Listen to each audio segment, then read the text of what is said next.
Welcome to a new episode of First There Was, Then There Was. In today's episode, we will learn about how we keep food and drinks cold in the short story of Fridges. Why do we want to keep food and drink cold? To keep it fresh and make it last longer. How did cavemen keep their drinks and food cold? Ugh, it's hot today. Well, unfortunately for this guy, he wasn't in much luck at all those millions of years ago. It took them a while to catch their food, and they lived a very different life to what we do today. Poor cavemen. So how did people learn how to keep food and drinks cold? Fast forward to only a few thousand years ago, and some smart people in hot parts of the world experimented with their surroundings and worked with nature. Ancient Egyptians realised that while it was very hot during the day, temperatures overnight got really cold. So they would put water in shallow clay trays and leave it outside overnight to freeze, perfect for the hot day tomorrow.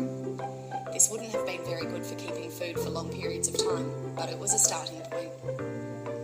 Ancient civilizations would use donkeys to bring snow and ice down from mountaintops to use in towns. They would store it in boxes and cover it with straw.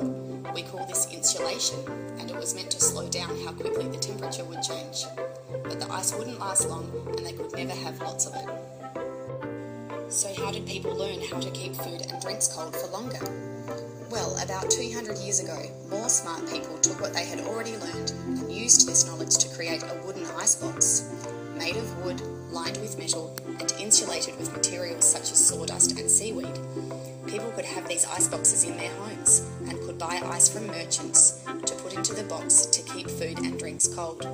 But, of course, this ice would also eventually melt, and the water from the melted ice would be caught in a tray hidden in this cupboard. What's an ice merchant?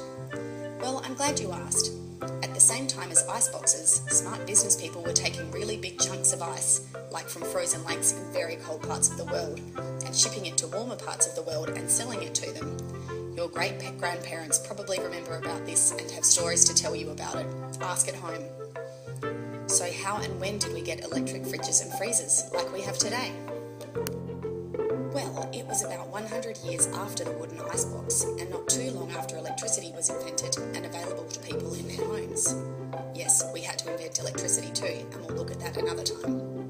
But basically, from understanding what we already knew about electricity and what we know about how to keep food cold, more smart people experimented and tested until they came up with the fridge. So when you are enjoying an ice block or a cold piece of watermelon on a hot day, think of how lucky you are that lots of people over hundreds of years experimented with how to keep things cold and kept asking themselves, how can we do this better? Created using Powtoon.